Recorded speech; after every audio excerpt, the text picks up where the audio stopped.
तो we will start with new topic today. हमारे previous topic के दो न्यूमेरिकल्स बाकी है, प्रैक्टिस प्रॉब्लम के, वो हम लोग करेंगे। But before that we will start with new topic, that is Wheatstone's network. तो पहला टॉपिक है व्हीटस्टोन्स नेटवर्क और उसके बाद व्हीटस्टोन्स नेटवर्क का application which is Wheatstone's meter bridge. तो मैंने आपको बताया था कि इस चैप्टर में प्राइमरी हमारे दो गोल्स है। Number 1 to find out unknown resistance, number 2 to find out unknown EMF. Unknown resistance find करने के लिए हम लोग व्हीटस्टोन्स नेटवर्क यूज करते हैं। मतलब बेसिकली व्हीटस्टोन्स नेटवर्क थ्योरेटिकल कॉन्सेप्ट है, फिर उसका रियल लाइफ एप्लीकेशन है व्हीटस्टोन्स मीटर ब्रिज। और अननोन ईएमएफ फाइंड करने के लिए हम लोग पोटेंशियोमीटर यूज करते हैं। तो अभी उन दो में से, मतलब potentiometer to find out unknown EMF and Wheatstone's network to find unknown resistance, तो उसमें से हम आज पहला एक टॉपिक कवर करेंगे। So the first topic that we will see is Wheatstone's network. Wheatstone's network.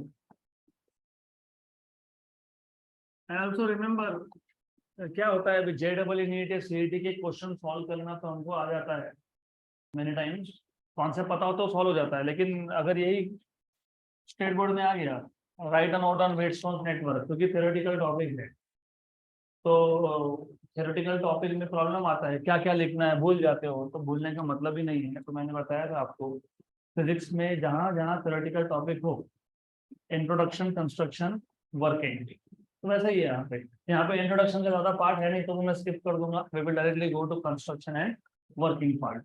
तो फर्स्ट ऑफ ऑल पहले व्हीटस्टोन नेटवर्क क्या है समझ लेते हैं। आपको ऑलरेडी पता ही है व्हीटस्टोन नेटवर्क क्या है, क्योंकि हमने इलेक्ट्रोस्टैटिक्स में क्वेश्चन सॉल्व किया था, तो मैंने आपको बताया था।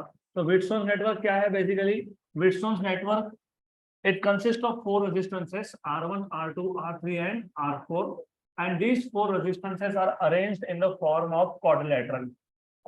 तो हमारे पास चार, what you have is four resistances and they are arranged in the form of quadrilateral. तो ऐसा उनका अरेंजमेंट है in the form of quadrilateral.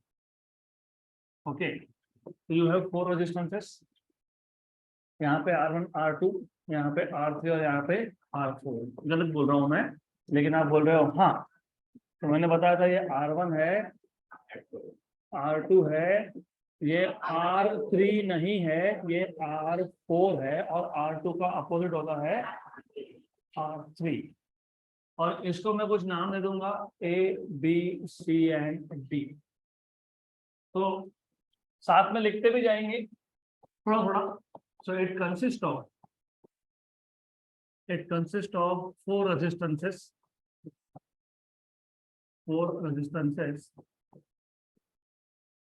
R1, R2, R3 and R4, which are connected or which are arranged in the form of a quadrilateral. So which are arranged in the form of quadrilateral. तो quadrilateral में आपको already पता है you have four vertices.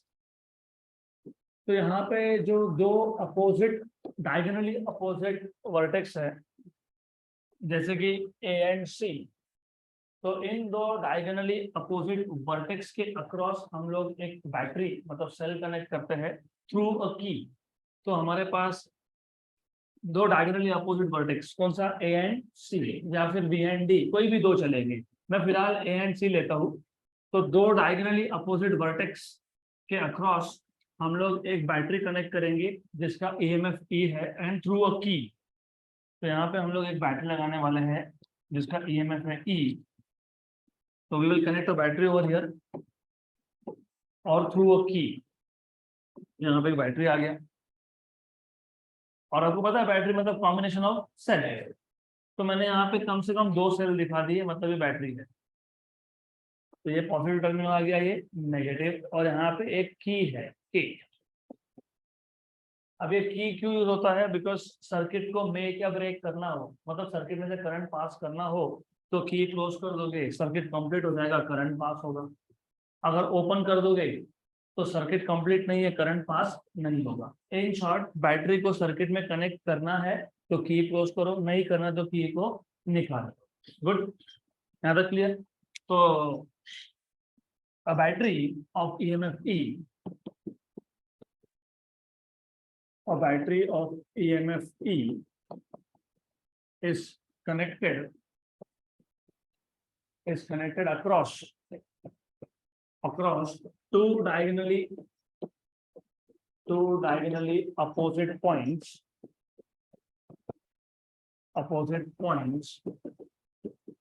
A and C via या through a key. तो जो दो vertex बच गए, कौन से दो वर्टेक्स बच गए? B and D. इसके अक्रॉस हम लोग कनेक्ट कर देते हैं गैल्वेनोमीटर। तो वी कनेक्ट गैल्वेनोमीटर। अभी गैल्वेनोमीटर क्या बताता हूँ मैं, एंडली बोर्ड में गैल्वेनोमीटर। तो वेल बाय द वे, ये जो दो अपोजिट पॉइंट्स बच गए, इसके अक्रॉस हम लोग कनेक्ट करने वाले हैं गैल्वेनोमीटर। अगर गैल्वेनोमीटर क्या होता है, फॉर एग्जांपल अगर मुझे करंट मेजर करना है तो मैं क्या यूज करता हूँ? एमीटर। लेकिन जब करंट की वैल्यू एम्पियर्स में हो, 1 एम्पियर, 2 एम्पियर, 3 एम्पियर, 4 एम्पियर, तब यूज होता है एमीटर। अगर करंट की वैल्यू 10⁻³ एम्पियर में हो तो तब यूज होता है मिली एमीटर। क्या यूज होता है? Milliammeter. और अगर करंट की वैल्यू और भी कम हो, जैसे 10⁻6 मतलब माइक्रो, तो माइक्रोमीटर मतलब माइक्रो एम्पियर करंट, 10⁻6 की रेंज का करंट, वेरी स्मॉल करंट, उसके लिए जो डिवाइस यूज होता है उसको बोलते हो गैल्वेनोमीटर।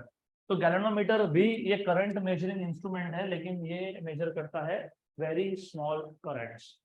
तो ये जो दो पॉइंट बच गए थे, अ गैल्वेनोमीटर और actually a sensitive galvanometer. Why sensitive बाद में समझ में आ जाएगा। A sensitive galvanometer is connected across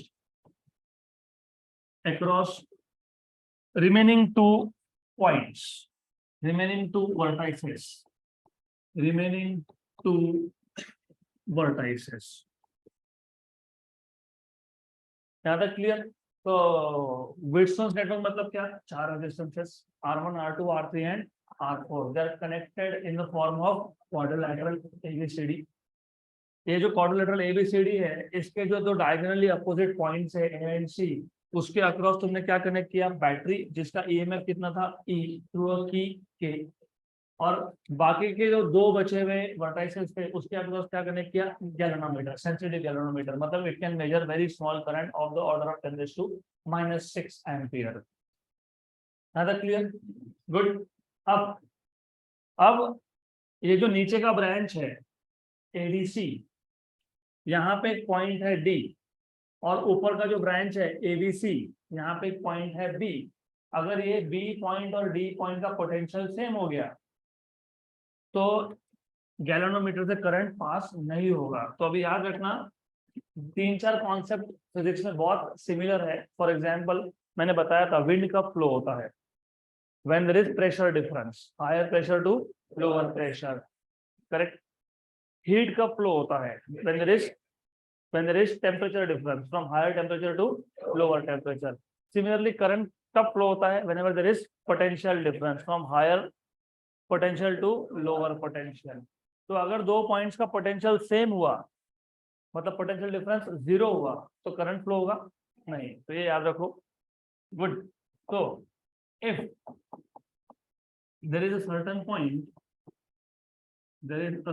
point D along branch ADC, the potential of which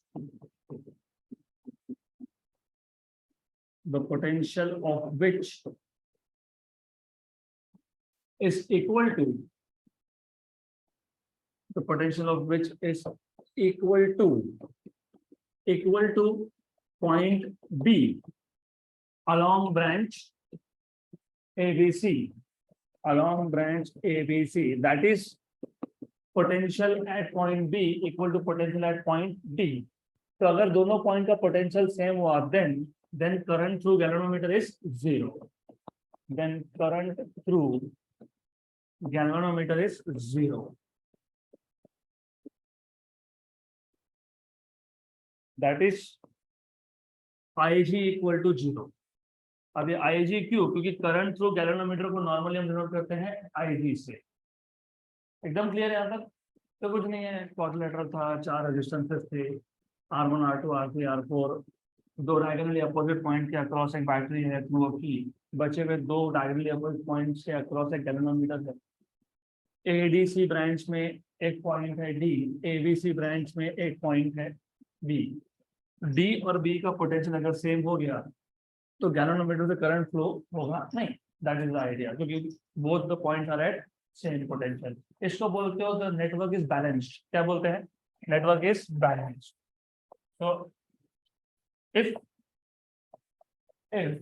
IG equal to 0, that is VB equal to VD, क्योंकि current 0 कब होगा? when VB equal to VD, then the network is said to be balanced. Then the network is said to be balanced. Is said to be balanced. और अगर network balanced है तो under balanced condition हमको मिलता है R1 upon R2 equal to R3 upon R4। ऐसा हमको मिलता है और ये हमको प्रूव करना है कि ऐसा ही रेशो मिलेगा। तो under balance condition when there is no current to galvanometer, मतलब VB equal to VD, potential at point B equal to potential at point D, then the network is said to be balanced. And under balanced condition R1 upon R2 equal to R3 upon R4। तो ये basic उसका construction और introduction था। अब हमको prove करना है कि ये कंडीशन एक्चुअली ऑब्टेन होता है, तो वो कैसे प्रूव करेंगे? बहुत सिंपल है। तो लेट अस प्रूव कर लेते हैं। Okay, very simple. तो विल प्रूव कि ऐसा बैलेंसिंग कंडीशन हमको मिलने वाला है। अब बैलेंसिंग कंडीशन ऑब्टेन करने के लिए हमको KVL यूज करना है, किरचॉफ वोल्टेज लॉ। तो we are suppose to use Kirchhoff voltage law. लेकिन किरचॉफ वोल्टेज लॉ मतलब किरचॉफ लूप लॉ, तो उसके लिए हमको क्या कंसीडर करना पड़ेगा? लूप। तो यहाँ पे 2 लूप है, ABGDA या फिर CBGDC। There are 2 loops, correct. लेकिन किरचॉफ वोल्टेज लॉ या किरचॉफ लूप लॉ अप्लाई करने के लिए पहले देखना पड़ता है कि करंट कितना है। तो एक काम करते हैं, जो सेल है ना, जो बैटरी है, इसने टोटल करंट कितना सप्लाई कर दिया? I। और ये I करंट A पॉइंट पे आया, और A पॉइंट कौन है? जंक्शन। जंक्शन पे क्या होता है? प्लेट। तो ये आ गया I1, ये हो गया I2। ओके, तो late I be the total current supplied by the battery,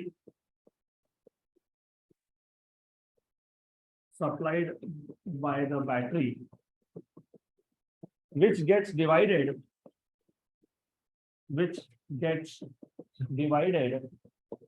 at junction A, right? कैसे डिवाइड होगा? I1 through R1 and I2 through R3. So let I be the total current supplied by the battery, which gets divided at junction A into current I1 through R1, क्योंकि ऊपर I1 गया, ऊपर कौन था? R1, नीचे I2 गया, कौन है? R3, right? And I2 through R3, ज्यादा क्लियर? पक्का? तो मैं इसलिए बार बार बोलता हूँ, ज्यादा कोर मेमोरी पे जोर नहीं डालना, रटने जाओगे तो गए काम से। जो समझा है वो लिखना है। अभी अगर बैलेंस कंडीशन है, क्योंकि हमने पहले ही मेंशन कर दिया, ये जो रेशो है ये कब मिलता है? When the network is balance. और बैलेंस कंडीशन है तो B and D are at same potential, मतलब यहाँ से तो करंट जाएगा नहीं। अब अगर यहाँ से जाएगा नहीं, इसका मतलब ये होता है कि ये सर्किट में नहीं है, ऐसा होता है। अब बोलोगे ऐसा कैसे नहीं है? लेकिन करंट पास नहीं हो रहा ना। अगर करंट पास नहीं हो रहा तो it is as good as of no use. तो फिर अगर ऐसा है तो जो I1 करंट था वो ही यहाँ से पास हो जाएगा। किससे पास होगा? R2 से। ऐसा क्यों? क्योंकि अगर गैल्वेनोमीटर काम ही नहीं कर रहा तो R1 और R2 आर इन सीरीज। और सीरीज में करंट क्या होता है, सेम होता है। तो सिमिलरली R3 करंट D पे आया और यहाँ चला गया, तो what is the current through R4, it is again I2। Okay, तो आगे बस वो बता दो, यहाँ तक clear. So if the network is balanced, if the network is balanced, then VB equal to VD, that is IG equal to 0, right? Therefore same current I1 flows through R1 और सामने कौन सा R2, flows through R2, and current I2 flows through, yes, and current I2 flows through R3 और उधर कौन था R4, flows through R4। हो गया। अब दो लूप इमेजिन कर लो, तो पहला लूप लेंगे हम लोग ऐसा loop A B G D A, और दूसरा लेंगे C B G D C। तो कंसीडर लूप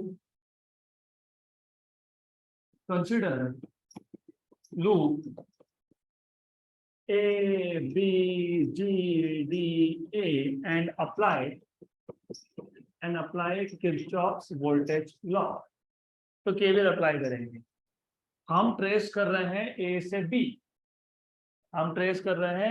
से B, और करंट का डायरेक्शन भी क्या है, सेम। तो you are tracing in the direction of current, तो potential drop is taken to be negative, तो -I1 R1, तो आ जाएगा -I1 R1, बराबर। अब तुम B से आ गए D पे, लेकिन मैंने अभी बोला यहाँ से करंट पास हो रहा है क्या, नहीं, तो पोटेंशियल ड्रॉप होगा क्या, नहीं। फिर तुम जाओगे D से A पे, and you are tracing in the direction opposite to that of current, the potential drop is taken to be positive, तो ये आएगा plus I2 R3 equal to 0। तो यहाँ से मिल जाएगा आपको I1 R1 equal to I2 R3, equation number 1। Clear. अभी दूसरा लूप ले लो, कौन सा दूसरा लूप,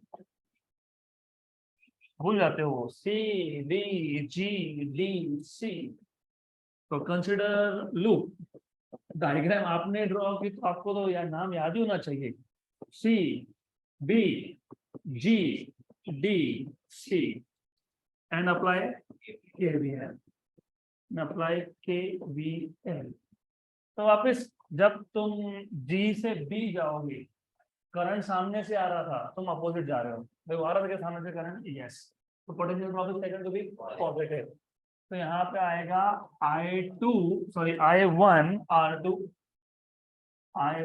R2, फिर वापस से यहाँ पे कोई भी ड्रॉप नहीं है, यहाँ पे तुम जा रहे हो in the direction of current, potential drop is taken to be -I2 R4 equal to 0। Therefore, I1 R2 equal to I2 R4, equation number 2। अब इक्वेशन 1 और 2 को डिवाइड कर दो, तो डिवाइडिंग इक्वेशन 1 and 2, तो आपको मिल जाएगा I1 R1 upon I1 R2 equal to I2 R3 upon I2 R4। तो यहाँ पे I1 I2 कैंसल, तो आपको मिल जाएगा R1 by R2 equal to R3 by R4। Hence prove हो गया, balancing condition derive. Good, right. मैंने पहले बोल दिया था बहुत सिंपल टॉपिक है, does not take much efforts to derive this. सिर्फ अब वापस एक बार हम लोग फटाफट देख लेंगे कि how to explain this. Wheatstone जैसे सुनोगे, व्हीटस्टोन नेटवर्क हो, ब्रिज हो, दोनों एक ही चीज है। जैसे तुमने व्हीटस्टोन ये सुना, मतलब 4 resistances, good, arrange in the form of quadrilateral. अब एक क्वाड्रिलैटरल ये थ्योरेटिकल है, प्रैक्टिकल एक्सपेरिमेंटल सेटअप ऐसा नहीं होता है, और क्यों नहीं होता है बताता हूँ बाद में, वो थोड़ा सा अलग होता है, राइट। लेकिन ये जो है ये थ्योरेटिकल है। तो हमने 4 रेजिस्टेंसेस कनेक्ट कर दिए across 4 sides of a quadrilateral ABCD, correct. Then 2 diagonally opposite terminals के अक्रॉस क्या है, बैटरी थ्रू अ की, और जो बचे हुए 2 है उसके अक्रॉस क्या है, गैल्वेनोमीटर। अब देखो क्या है ना कि उल्टा भी करोगे तो चलेगा। मतलब क्या, मतलब अगर मैंने ऐसा किया होता, A और C के अक्रॉस गैल्वेनोमीटर कनेक्ट कर दिया होता, तो फिर B और D के अक्रॉस क्या करता, बैटरी कनेक्ट करता, तो उस केस में भी बैलेंसिंग कंडीशन क्या मिलती, सेम। तो even if you connect galvanometer across AC and battery across B and D, you will again get the same balancing condition। इसके लिए इनको बोलते हैं conjugate arm। क्या बोलते हैं? तो remember AC and BD are known as conjugate arm। conjugate का मतलब ये होता है कि तुमने अगर गैल्वेनोमीटर को AC में कनेक्ट कर दिया, बैटरी को BD में कनेक्ट कर दिया, तो बैलेंसिंग कंडीशन इज सेम। तो if the battery is connected across BD and galvanometer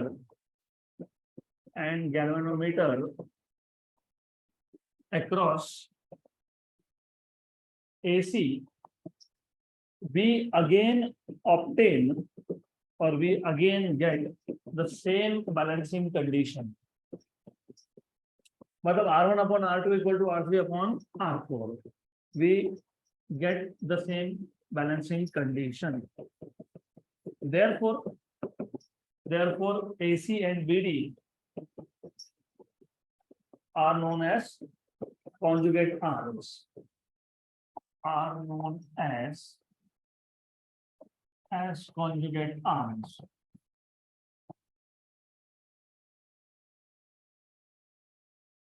okay, तो फिर ये जो ब्रांच था, गलती से नोट्स में लूप प्रिंट हो गया है, लूप एडीसी लूप नहीं है, एडीसी ब्रांच है ना, क्योंकि ए और सी क्या है, जंक्शन, तो वहां पर लूप प्रिंट हो गया है, वो लूप नहीं, वो ब्रांच है। एबीसी भी ब्रांच है और एडीसी भी ब्रांच। तो एडीसी ब्रांच में एक पॉइंट है डी और एबीसी ब्रांच में एक पॉइंट है बी। अगर इन दोनों का पोटेंशियल सेम हुआ तो करंट टू गैल्वेनोमीटर इज 0, और इसको नल पॉइंट बोलते हैं। नल पॉइंट क्यों बोलते हैं, what is the meaning of null, 0। तो when galvanometer shows 0 reading, it is said to be null point. इसलिए व्हीटस्टोन्स मीटर ब्रिज में उसको नल पॉइंट मेथड भी बोलते हैं। नल पॉइंट मेथड मतलब गैल्वेनोमीटर में करंट कितना दिखना चाहिए, 0। तो अभी दिमाग में रखो नल पॉइंट मेथड। कभी कभी क्वेश्चन पूछते वक्त ना ऐसा डायरेक्टली नहीं बोलते, right a note on Wheatstone metre bridge, explain null point method to determine unknown resistance. समझ में नहीं आता नल पॉइंट मेथड, तो हमने देखा ही नहीं, तो व्हीटस्टोन मीटर ब्रिज ही है वो। तो it is called as null point because galvanometer shows 0 reading. अगर बी और डी का पोटेंशियल सेम हुआ तो करंट टू गैल्वेनोमीटर इज 0। इसका मतलब ये होता है कि जो करंट, टोटल करंट आए ए पे आया, वो 2 पार्ट्स में स्प्लिट हुआ था, I1 through R1 and I2 through R3। और बी और डी का पोटेंशियल सेम होने की वजह से वही सेम करंट I1 R2 से जाएगा और I2 R4 से जाएगा। मतलब R1 और R2 are in series, R3 and R4 are in series में है। फिर हमने 2 लूप लिए, A B G D A and C B G D C, और दोनों पे किरचॉफ वोल्टेज लॉ अप्लाई किया, तो हमको 2 कंडीशन मिल गए, I1 R1 equal to I2 R3 and I1 R2 equal to I2 R4। दोनों को डिवाइड किया तो I1 और I2 कैंसल, तो you get R1 by R2 equal to R3 by R4। This is all about Wheatstone's network. अब Wheatstone's network में हम लोग थोड़ा सा मॉडिफिकेशन करेंगे और उसको बोल देंगे Wheatstone's meter bridge. Well by the way, ये इक्वेशन आपको बताता है कि 4 में से अगर 3 रेजिस्टेंसेस नोन है, जैसे R1 R2 R3 नोन है तो R4 मिल जाएगा, R1 R2 R4 नोन है तो R3 मिल जाएगा। So out of 4 resistances, if you know the value of 3 resistances, you can find out 4। इसलिए मैंने बोला था Wheatstone network is used to find out unknown resistance. तो अब ये थ्योरेटिकल है, लेकिन प्रैक्टिकली आप अननोन रेजिस्टेंस कैसे फाइंड करते हो, तो उसके लिए आपको पहले समझना पड़ेगा कि व्हीटस्टोन मीटर ब्रिज क्या है।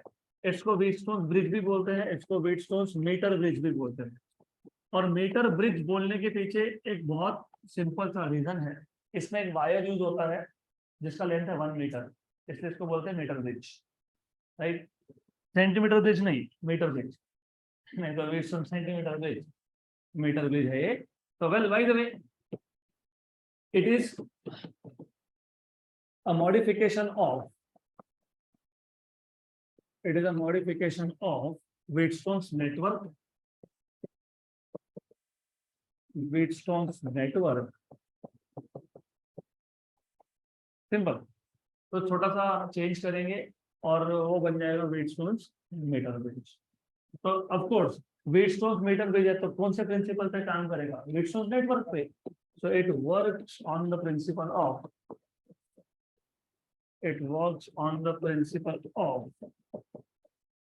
Wheatstone's network.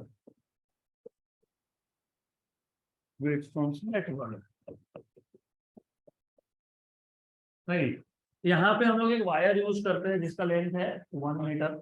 The wire used is 1 meter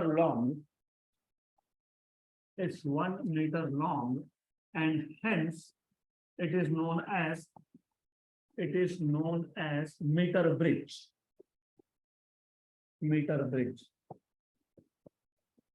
तो ये हो गया उसका basic introduction, very basic introduction. अभी इंट्रोडक्शन के बाद कंस्ट्रक्शन, लेकिन कंस्ट्रक्शन समझाना होगा तो पहले डायग्राम, और बहुत सिंपल है। इसमें एक वुडन बोर्ड होता है, जैसे ये जिसके ऊपर मैं खड़ा हूँ, ये भी वुडन प्लेटफॉर्म है, वैसे एक वुडन बोर्ड होता है आपका बेंच, वुडन बोर्ड।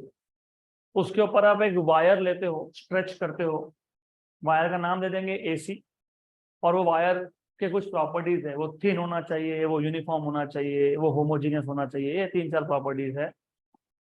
उसको आप इस वुडन बॉक्स के ऊपर फिक्स करते हो between 2 L shaped copper strips. हमारे पास 2 L शेप्ड कॉपर स्ट्रिप है, तो what you have is 2 L shaped copper strips. You have 2 L shaped copper strip. तीसरा भी है, तीसरा सिर्फ L शेप नहीं है, तीसरा स्ट्रेट है। So what you have is something like this, 2 L shaped copper strips। और ये जो 2 L shaped copper strips है, इसके बीच में from one L shaped copper strip to another L shaped copper strip we stretch a wire which is 1 meter long। और ये जो wire है बेसिकली ये ए से स्टार्ट हुआ और सी पे खत्म हुआ। ये जो मैं नाम दे रहा हूँ ना, ए टू सी, ये this is not bullet fired in air, कहीं भी शूट कर दिया, वैसे नहीं हो। तो यहाँ पे ना कहीं तो मैंने ए और सी लिखा था, तो उसका रेफरेंस लेके वहां पे मैं ए और सी लिख रहा हूँ, क्योंकि व्हीटस्टोन नेटवर्क पे ही बेस्ड है ना, तो फिर यहाँ पे नाम आपको प्रॉपर देना पड़ेगा, नहीं तो वर्किंग समझ में नहीं आएगा। ओके, देन इन दोनों एल शेप कॉपर स्ट्रिप के बीच में एक और कॉपर प्लेट है, स्ट्रेट प्लेट है, तो you have one more copper strip here C3, जो भी नाम दिया होगा, C2 बोला होगा, C3 बोला होगा, आई डोंट रिमेम्बर नाउ, क्या बोला है, C3। इसको ऐसा हमने प्लेस किया कि 2 गैप बन गए, एक लेफ्ट साइड में, एक राइट साइड में। तो इन 2 गैप में हम 2 रेजिस्टेंस लगाने वाले हैं, तो we will connect 2 resistances in these 2 gap. Normally जो लेफ्ट साइड का गैप होता है वहां पे लगता है अननोन रेजिस्टेंस। अननोन मतलब जो फाइंड करना है। ओके, तो normally in the left gap we connect an unknown resistance, और अननोन मतलब X, you know unknown values के लिए एक्स यूज करते हो, तो इसको भी हम लोग एक्स बोल देते हैं। और राइट साइड में हम लोग लगाते हैं एक रेजिस्टेंस बॉक्स। अब रेजिस्टेंस बॉक्स का मतलब क्या, देखा होगा आपने शायद, एक्सपेरिमेंट अगर किए होंगे तो। एक बॉक्स होता है, उसमें अलग अलग की होती है, और लिखा होता है 10 ओम, 20 ओम, 30 ओम, 40 ओम, 50 ओम, 60 ओम, ऐसा लिखा होता है। तो जहां पे आपने की इंसर्ट किया, सपोज 40 ओम पे इंसर्ट किया तो it becomes 40 ohm resistance, right. अगर 60 पे किया तो इट बिकम्स 60 ओम रेजिस्टेंस। तो उसको बोलते हैं रेजिस्टेंस बॉक्स। रेजिस्टेंस बॉक्स क्या करता है? रेजिस्टेंस बॉक्स आपको रेजिस्टेंस की फिक्स वैल्यू देता है, लेकिन with a special facility to change the value. तो आप रेजिस्टेंस की वैल्यू क्या कर सकते हो? चेंज। जहां पे भी रेजिस्टेंस की वैल्यू चेंज हो सकती है, वहां पे रेजिस्टेंस के ऊपर एक एरो हेड लगाते हैं। तो it tells you that the resistance can be change, right. और एक टाइप का वेरिएबल रजिस्टर होता है, ये एक टाइप है। और एक वेरिएबल रजिस्टर आपने 11 में सीखा था, रियोस्टैट। तो what is the difference between resistance box and rheostat? उसके ऊपर स्लाइडर होता है, बराबर है। ये डिफरेंस नंबर 1 इज कंस्ट्रक्शन। तो कंस्ट्रक्शन वाइज वो थोड़ा अलग है, कंस्ट्रक्शन में स्लाइडर होता है उसके ऊपर। लेकिन मेजर डिफरेंस यहाँ पे ये है, रेजिस्टेंस बॉक्स आपको हमेशा रेजिस्टेंस की वैल्यू इन स्टेप्स देता है, जैसे 5, 10, 15, 20, 25, 30। वहां पे कंटिन्यूअस चेंज कर सकते हो। वहां पे आप 1, 1.5 टू 2.5, तो you can change the value of resistance continuously. Here you can change the value discreetly in step of something, जैसे 2, 4, 6, 8। गुड। तो वेल इन एनी केस यहाँ पे ये रेजिस्टेंस बॉक्स है। और देखो वापस कुछ चीजें ना बहुत लॉजिकल होता है। रेजिस्टेंस बॉक्स है, मैंने लगाया, मतलब जो एक्सपेरिमेंट कर रहा है वो लगा रहा है, तो उसको तो पता ही है ना कितना रेजिस्टेंस है वहां, है ना। तो ये नोन होता है, ये अननोन होता है। तो राइट हैंड गैप में, राइट साइड के गैप में, राइट गैप में you always have a known register, and in left you have unknown register. Ideally हम लोग ऐसा लगाते हैं, कभी कभी क्वेश्चन में उल्टा बोल देंगे, अननोन राइट साइड में लगा दिया, वो बाद में देखेंगे। फिलहाल अननोन कहाँ है? Left side. क्लियर? पक्का? व्हीटस्टोन नेटवर्क के क्वाड्रिलेटरल था ना, 4 साइड से, हर एक साइड पे एक रेजिस्टेंस। तो कितने होने चाहिए? 4। यहाँ 2 है, तो 2 और लाना बाकी है। चलो एनीवेज, लेकिन अगर आप कंपेयर करोगे तो ए और सी के अक्रॉस तुमने क्या लगाया था? बैटरी विथ की। तो यहाँ पे भी हम लगाएंगे बैटरी ए से सी तक। ओके। तो यहाँ पे ए से बैटरी निकलेगा थ्रू अ की, और यहाँ पे एक एक्स्ट्रा चीज लगाई है, बताता हूँ क्या है वो। That is rheostat. अब उसका यूज क्या है वो फिलहाल हमारे काम का नहीं है, तो जस्ट इग्नोर दैट। वहां पे क्या है वो इग्नोर कर दो। रियोस्टैट है, यस रियोस्टैट है। क्यों है? We don't care. और ये भी रियोस्टैट क्या होता है? वेरिएबल। क्या होता है? वेरिएबल। क्या होता है? वेरिएबल। लेकिन रियोस्टैट पे क्या होता है? स्लाइडर होता है ना, स्लाइडर। हाँ, तो सिर्फ दिखाने के लिए थोड़ा नोटेशन चेंज कर लेते हैं। इसको यहाँ से ऐसा कनेक्शन लेंगे और इसके ऊपर एक एरो हेड डाल देंगे, मतलब स्लाइडर है वो। तो ये आ गया rheostat, normally denoted by R H. तो normally denoted by R H. तो जिनको देखना ही रहा, डायग्राम देख लो अच्छे से। अब क्लियर है? गुड। अब अननोन रेजिस्टेंस एक्स और नोन रेजिस्टेंस मतलब आर, ये दोनों जहां पे मिले वो जंक्शन पॉइंट बन गया, बराबर।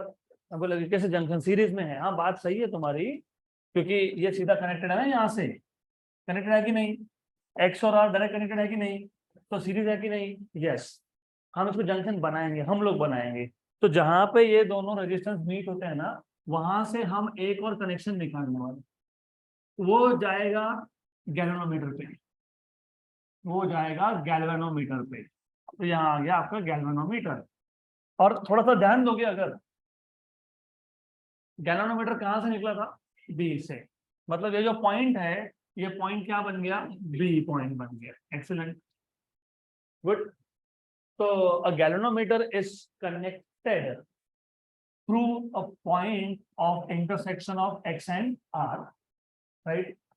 And the other end of galvanometer, galvanometer का जो दूसरा end है, it has a jockey. And what is the meaning of jockey in this case? Jockey मतलब एक knife जैसा pointer होता है. It has a sharp knife edge which can slide over this wire. तो यहाँ पे एक जॉकी है which has a sharp knife edge which can slide over wire, कौन सा wire? AC, to make electrical contacts. तो हम ये जॉकी को मूव कर सकते हैं, तो you can just move this, अलग अलग जगह पे तुम कांटेक्ट कर सकते हो। तो ये स्लाइडिंग होता है, तो you can make contact at various point. तो remember this is very important, क्योंकि सारा का सारा इसका वर्किंग इस जॉकी के ऊपर ही डिपेंड करता है। तो remember you have one end of galvanometer which is connected to a jockey. A jockey is nothing but a metal rod with a sharp knife edge which can slide over wire AC to make electrical contact. मैं pen भी मान सकते हो, pen जैसा ही है, एक side बहुत sharp है, तो ऐसा ही आता है, बस ऐसा ही दिखता है। In fact it looks similar to this. यहाँ तक क्लियर? गुड। अब ये पॉइंट बन जाएगा आपका D. This is point D, सही है। अब कंपेयर करो A B C and D, A B C and D. A और बी में जो रेजिस्टेंस था उसको क्या नाम दिया था तुमने? R1। तो ये कौन बन गया? R1। बी और सी में जो था वो था R2। ए और डी में जो था R3। लेकिन यहाँ पर रेजिस्टेंस है नहीं, लेकिन वायर है। वायर क्या होता है? कंडक्टर। और हर एक कंडक्टर का खुद का क्या होता है? रेजिस्टेंस। तो ये जो इतना वायर का पार्ट है, इसका जो भी रेजिस्टेंस होगा वो बन जाएगा R3। सिमिलरली डी से सी में जो वायर का पार्ट है, उसका जो भी रेजिस्टेंस होगा वो बन जाएगा R4। तो दिस इज R4। यहाँ तक क्लियर? गुड। और ये जो 1 मीटर लॉन्ग वायर है AC, इसके नीचे एक स्केल है, तो ऑलरेडी मीटर स्केल है नीचे। यहाँ तक क्लियर? गुड। तो I should not waste time in writing down here, क्योंकि समझना ज्यादा इंपॉर्टेंट है देन थ्योरी। वो तो आपको दे दिया मैंने, करेक्ट। तो what is Wheatstone's meter bridge? It is a modification in Wheatstone's network. It works on the principle of Wheatstone's network. Then it uses a wire which is 1 meter long and hence is known as meter bridge. अब construction कैसे समझाओगे? चलो ठीक है, थोड़ा थोड़ा लिख ही देता हूँ, थोड़ा थोड़ा, not much. It consist of 1 metre long wire AC, but ये वायर क्या है? थिन है, यूनिफॉर्म एंड होमोजेनियस है। तो it consist of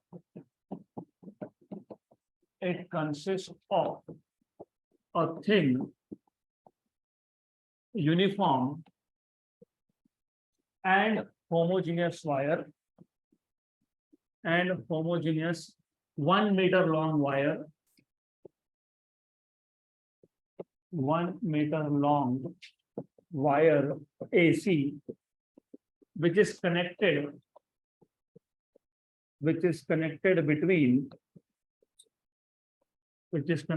between two L-shaped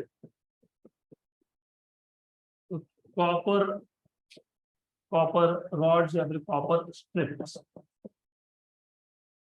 और एक तीसरा भी आपने कॉपर प्लेट लगाया है, और third copper strip is connected between इसको नाम दे देते हैं ना, ये 2 L-shaped copper strip थे ना, C1 and C2। A third copper strip cone C3 is connected between C1 and C2 such that two gaps are formed। दो गैप बनेंगे, करेक्ट, राइट। लेफ्ट गैप में क्या लगाया था? Unknown resistance.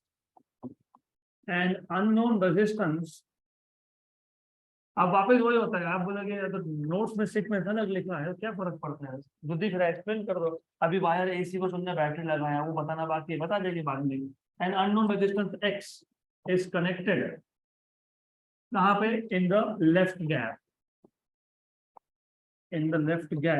and a resistance box resistance box होता है variable resistor, and a resistance box is connected in the right gap, is connected in the right gap,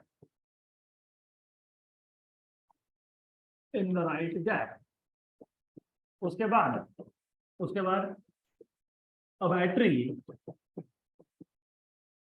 a battery, a key and a rheostat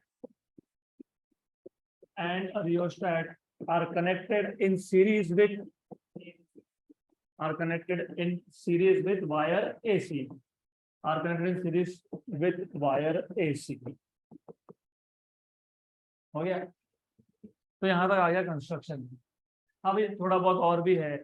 This whole setup is mounted on a wooden box. There is a meter scale below wire AC. अब वो मैं लिखूंगा नहीं, वो तो normally अभी पता ही होना चाहिए। ये पूरा सेटअप अभी हवा में तो उसको लटका के नहीं रखोगे ना, छोड़ दिया है sir. You have to mount it on a table.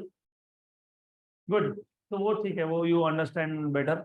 अब ये हो गया। अब आ जाता है अगला और important part, determination of unknown resistance. मतलब हम लोग बोल रहे हैं कि हमको ये अननोन रेजिस्टेंस फाइंड करने के लिए चाहिए। अब तक हमने बताया नहीं कि अननोन रेजिस्टेंस फाइंड कैसे करेंगे। तो let us see how to determine unknown resistance. तो डिटर्मिनेशन ऑफ अननोन रेजिस्टेंस बहुत इंटरेस्टिंग है ये। अगर पता नहीं how many of you go to college for practical, but if you go you will get to do this. सबसे पहले, और इसमें लॉजिक थोड़ा ज्यादा इन्वॉल्व है। ये कौन सा मेथड था? नाम क्या था इसका? नहीं, मेथड का नाम क्या था? मेथड का null point method. Null point method मतलब current through galvanometer should be 0। अब एक बात बताओ, +1 से +10 के बीच में 0 आता है क्या? नहीं आता ना, नहीं आता। लेकिन -5 से +5 के बीच में 0 आता है। यस। -5 से +2 के बीच में 0 आता है। यस। तो अभी ये मेथड स्टार्ट करने से पहले हम लोग क्या करते हैं, जॉकी को A पॉइंट पे टच करते हैं और फिर जॉकी को C पॉइंट पे टच करते हैं। मतलब basically what we do is we first bring this jockey in contact with A and in contact with C, then the deflection in the galvanometer should be on opposite side. अगर मैं A पे touch कर रहा हूं तो मुझे minus में reading मिल रहा है, तो C पे टच करने के बाद मुझे प्लस में रीडिंग मिलना चाहिए।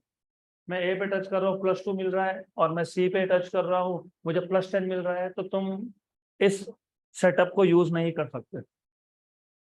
You need to remember, you have to first bring jockey in contact with A and then in contact with C. The reading of the galvanometer must be in opposite direction. अगर ऐसा नहीं है तो क्या करेंगे, फिर रियोस्टैट को set करेंगे और वेरिएबल रजिस्टर को चेंज करेंगे। इसके लिए रियोस्टैट है और इसके लिए क्या है, वेरिएबल रजिस्टर। फिर वापस से A और C पे कांटेक्ट करके देखेंगे। जब तक डिफ्लेक्शन अपोजिट डायरेक्शन में नहीं होता, एक 0 से कम एक 0 से ज्यादा, तब तक हम लोग रियोस्टैट और रेजिस्टेंस को चेंज करते रहेंगे। जैसे ये हुआ, you are ready to carry out experiment. तो नंबर 1 सबसे पहले करना ये होता है आपको, jockey is brought in contact with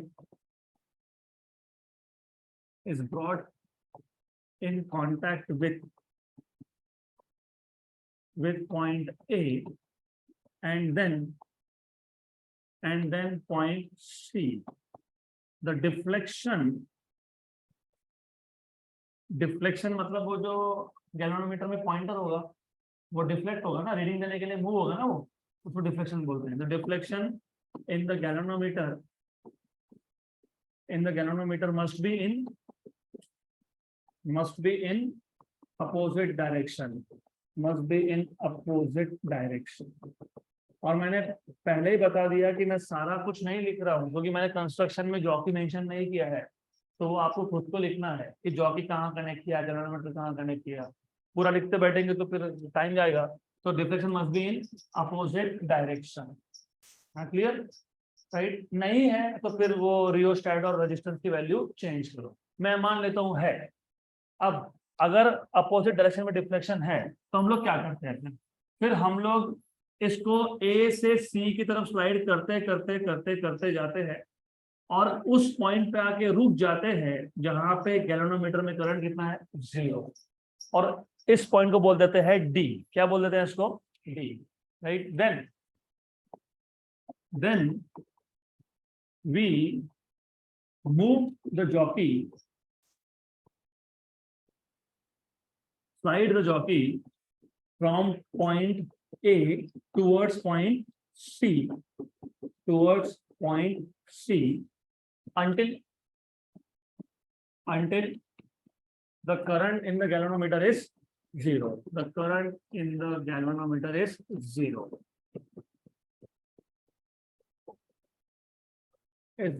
That is zero deflection, या फिर इसको बोलते हैं नल पॉइंट और नल पॉइंट।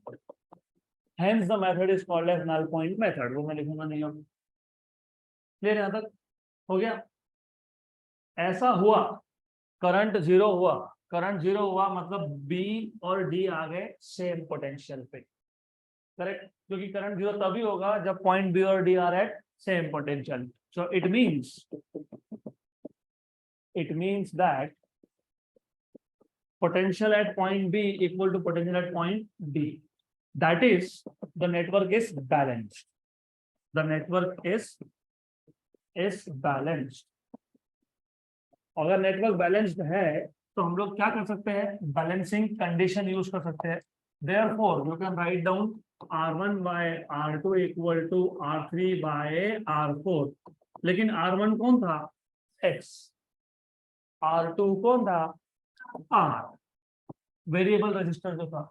R3 और R4 रजिस्टर्स नहीं है, लेकिन वायर के पीसेस, और हर एक वायर के पीस का रेजिस्टेंस होता है। तो R3 is resistance of AD and DC। तो R3 is resistance of wire AD and R4 is resistance of wire DC या CD, जो भी बोलो आप। क्लियर यहां तक, बराबर, राइट। अब एक काम करते हैं, ये जो लेंथ है, इस लेंथ को मैं नाम दे देता हूं, LX बोल दो, LR बोल दो, तुम्हारी मर्जी है, जो बोलना है वो बोलो। LX बोल देते हैं इसको LX बोल दिया, तो फिर ये कितना है, 1 माइनस LX, बराबर ना, क्योंकि ये टोटल लेंथ कितना था, 1 मीटर, बराबर। तो मैं इसको 100 माइनस LX भी लिख सकता हूँ सेंटीमीटर में, क्योंकि टोटल लेंथ कितना था, 1 मीटर, मतलब कितना सेंटीमीटर, 100। तो ये 100 माइनस LX आ गया, बराबर। अब प्रॉब्लम क्या है कि मेरे को चाहिए था रेजिस्टेंस, मेरे पास है लेंथ, और लेंथ कैसे मेजर करोगे, अभी बोला मैंने, वायर के नीचे कौन लगा था, मीटर स्केल, तो वहां से तुमको रीडिंग तो मिल जाएगा। तो लेंथ तो मिल जाएगा, लेकिन रेजिस्टेंस कैसे फाइंड करें, तो थोड़ा अभी इसको साइड में रखो, हम आ जाते हैं इलेक्ट्रोस्टैटिक्स के बेसिक्स पे। आपको याद है 11th इलेक्ट्रोस्टैटिक्स में हमने 3 टाइप के चार्ज डेंसिटी डिफाइन किए थे, linear charge density, surface charge density and volume charge density. Linear charge density simple मतलब क्या था, सिंपल, एकदम सिंपल। यह हमारे पास एक वायर है जिसका लेंथ L है, इस पर टोटल चार्ज कितना है, Q, सपोज 20 कूलम सपोज, और इसका टोटल लेंथ है 5 मीटर। तो 1 मीटर में कितना, 4, 20/5, इसको बोलते हो तुम लीनियर चार्ज डेंसिटी। और अगर आपको याद होगा, आप इसको लैम्बडा से डिनोट करते हो, Q/L, सही है। अब इंस्टेड ऑफ सेइंग चार्ज, मेरे पास एक वायर है जिसका टोटल रेजिस्टेंस 20 ओहम, लेंथ कितना है, 5 मीटर, सही है। तो 1 मीटर में कितना रेजिस्टेंस, 4। सिर्फ उसको मैं चार्ज अपॉन लेंथ की जगह पे क्या लिखूंगा, रेजिस्टेंस अपॉन लेंथ, और डिनोट करूंगा सिग्मा से। क्या करूंगा, सिग्मा से। तो ये सिग्मा, ये सरफेस चार्ज डेंसिटी नहीं है, ये सिग्मा कौन है, रेजिस्टेंस पर यूनिट लेंथ। ये कौन है, रेजिस्टेंस पर यूनिट लेंथ। तो ये करंट इलेक्ट्रिसिटी में जब तुम सिग्मा बोलते हो, तो वो चार्ज अपॉन एरिया नहीं होता है, वो कौन होता है, रेजिस्टेंस पर यूनिट लेंथ। अभी नोटेशन सेम है तो सेम है, मैं कुछ नहीं कर सकता उसको, सेम है, ऐसा ही करना पड़ेगा। गुड, क्लियर, बराबर। तो अगर मुझे रेजिस्टेंस पर यूनिट लेंथ से रेजिस्टेंस निकालना है तो बताओ आर क्या आएगा यहाँ से, sigma into L. Very good, बस इतना ही आपको पता होना चाहिए। तो कमिंग बैक हियर, अगर मेरे पास जो वायर एसी है उसका रेजिस्टेंस पर यूनिट लेंथ में सिग्मा मान लेता हूँ, क्या लेता हूँ, सिग्मा।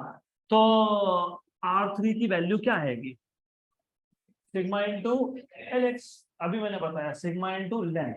और R4 की वैल्यू क्या आएगी, sigma into 100 minus L X. Very good, very good. तो let sigma be the resistance per unit length, resistance per unit length of wire AC, that is sigma is total resistance by total length, so resistance per unit length. Therefore the value of R3 will be sigma into Lx, and the value of R4 will be sigma into 100 minus Lx. Therefore from equation number 1 and 2,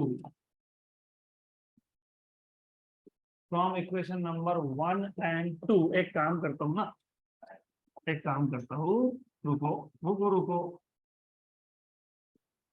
ये resistance of AD मतलब कौन था, R3, कौन था वो, R3 था ना, R3, और डीसी कौन था, R4। इसको बोलता हूँ इक्वेशन नंबर 1।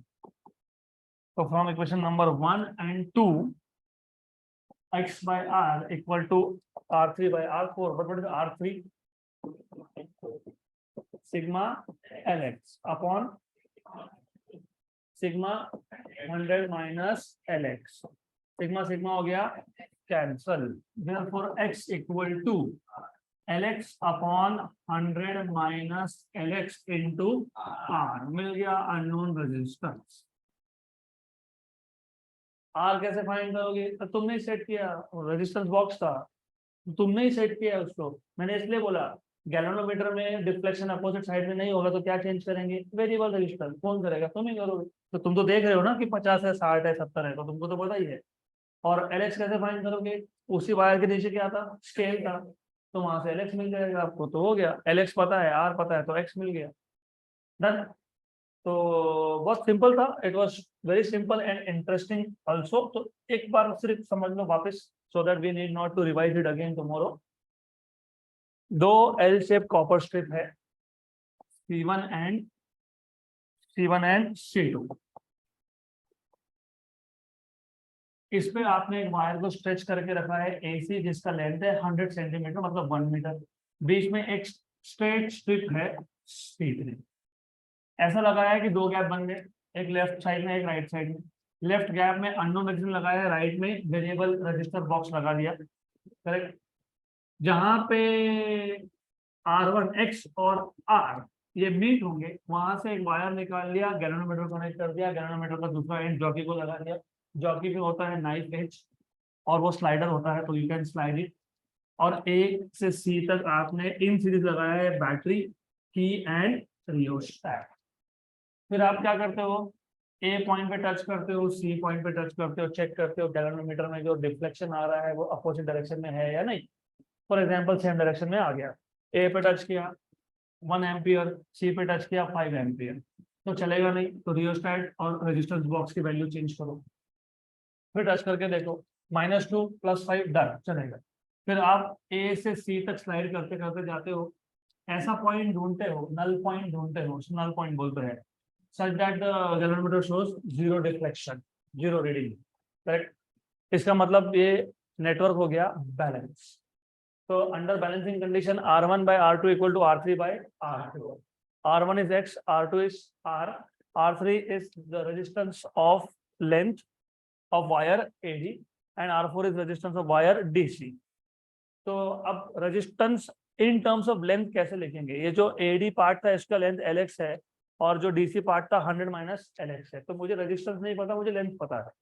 तो अभी लेंथ पता है, तो लेंथ से रेजिस्टेंस पे कैसे जाएंगे, तो हम लोगों ने सिग्मा डिफाइन करके रखा है, that is resistance per unit length. तो resistance is sigma into length. तो sigma LX is R3 and sigma 100 minus LX is R4। तो R1/R2 मतलब x by R equal to R3/R4 मतलब sigma LX upon sigma into 100 minus LX, sigma sigma cancel हो गया, तो आपको मिल गया x/r equal to LX upon 100 minus LX, मतलब x equal to LX upon 100 minus LX into R। हो गया व्हीटस्टोन्स ब्रिज खत्म। तो अब हमारे जो KVL के क्वेश्चंस बाकी थे वो करेंगे, उसके बाद फिर एक क्वेश्चन व्हीटस्टोन्स नेटवर्क का भी सॉल्व करेंगे टाइम मिला तो। दो क्वेश्चंस है, पहले ये और फिर वो क्वेश्चन है, तो पहले इन दोनों करेंगे। Practice problem number 10। तो do not divert yourself in taking out notebook और something, I will give you time. तो यहाँ ध्यान दो। और ये टाइप का क्वेश्चन हमने ऑलरेडी सॉल्व किया है, एग्जांपल 9.1, 9.2, 9.3, ये है ना 9.1, 9.2, 9.3 सेम टाइप ही है ये। A battery of EMF 4 volt and internal resistance 1 ohm is connected in parallel,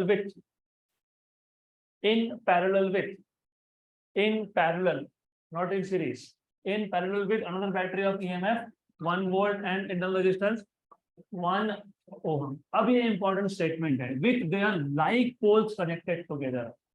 Very important. तो थोड़ा सा आपको यहाँ समझने की जरूरत पड़ेगी। हमारे पास दो सेल है, दोनों का इंटरनल रेजिस्टेंस भी है, तो ऐसा है, और इनका ये इंटरनल रेजिस्टेंस है। गुड। और कैसे कनेक्ट किया? पैरेलल में। और कैसे कनेक्ट किया? विद लाइक पोल्स टुगेदर, मतलब पॉजिटिव और इसका पॉजिटिव साथ में, नेगेटिव और नेगेटिव साथ में। अनलाइक बोला होता तो यहाँ पे नेगेटिव होता, हाँ नेगेटिव एंड पॉजिटिव, मतलब ऐसा कर देते थे, करेक्ट। तो अगर अनलाइक बोला होता तो ऐसा कनेक्ट करते, और सिर्फ ये करने से भी आंसर चेंज होता है, क्योंकि करंट का डायरेक्शन चेंज हो जाता है। What is the direction of conventional current? और तो पॉजिटिव टू नेगेटिव। तो that is why this particular statement is really important.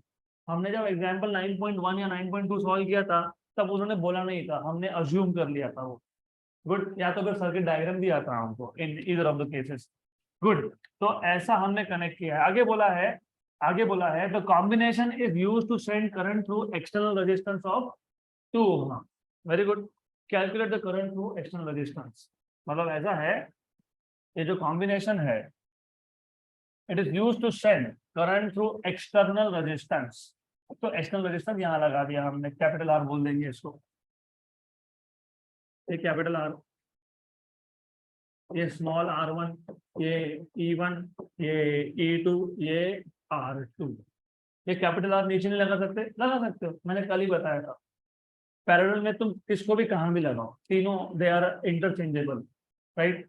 Good. अब सबसे पहले ये करंट I1 आया, यहां से करंट I2 आया, A B C D E and F, B and E are junction points. तो I1 and I2 junction B पे आके कंबाइन हो गए, मर्ज हो गए, और यही करंट ई पे आके वापस से सेपरेट हो गए।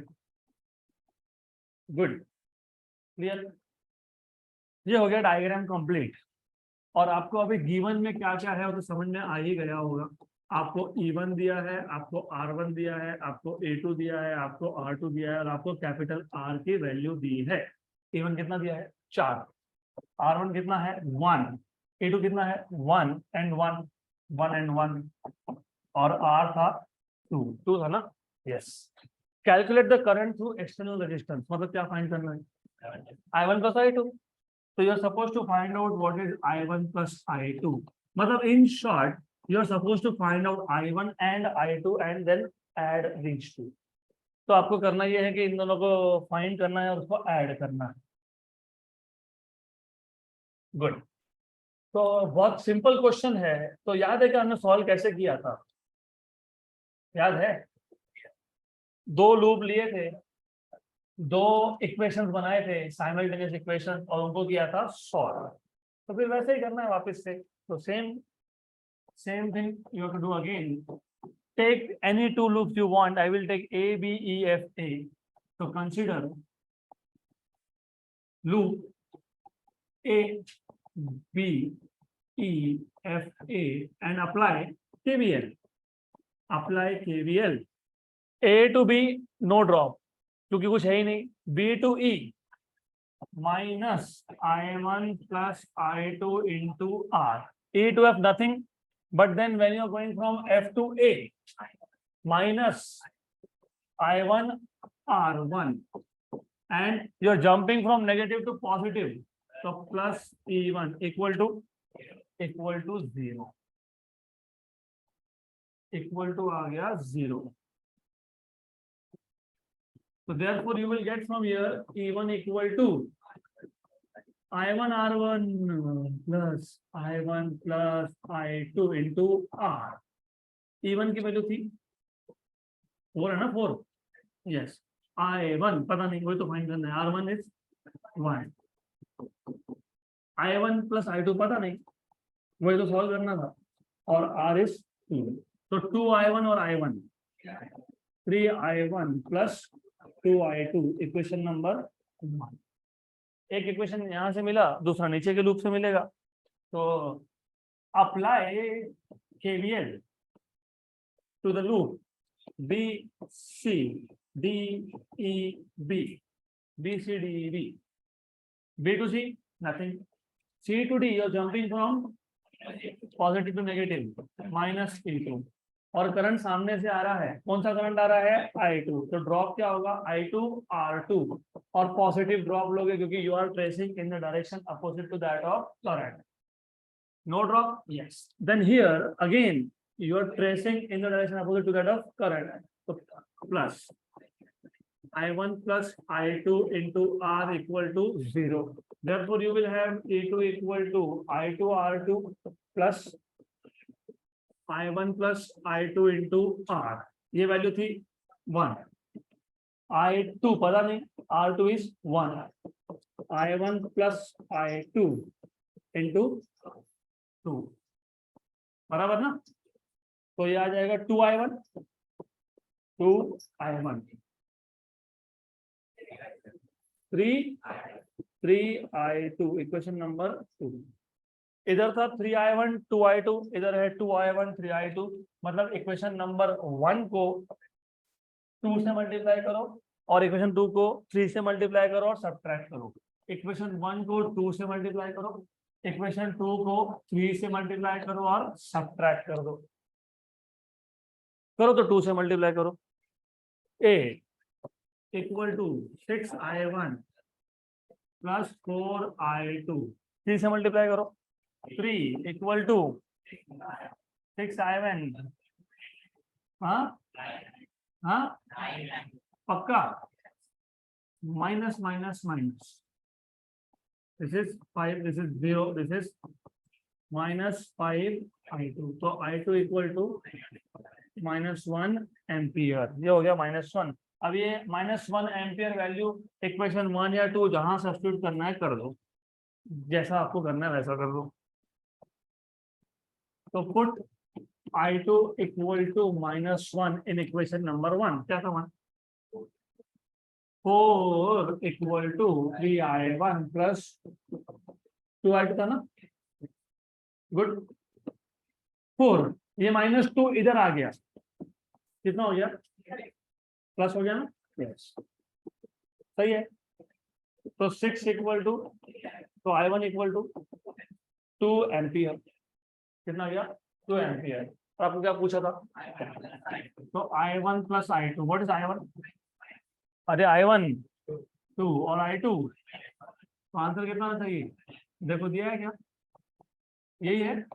यस, तो हमने कुछ गड़बड़ नहीं किया, मतलब गुड.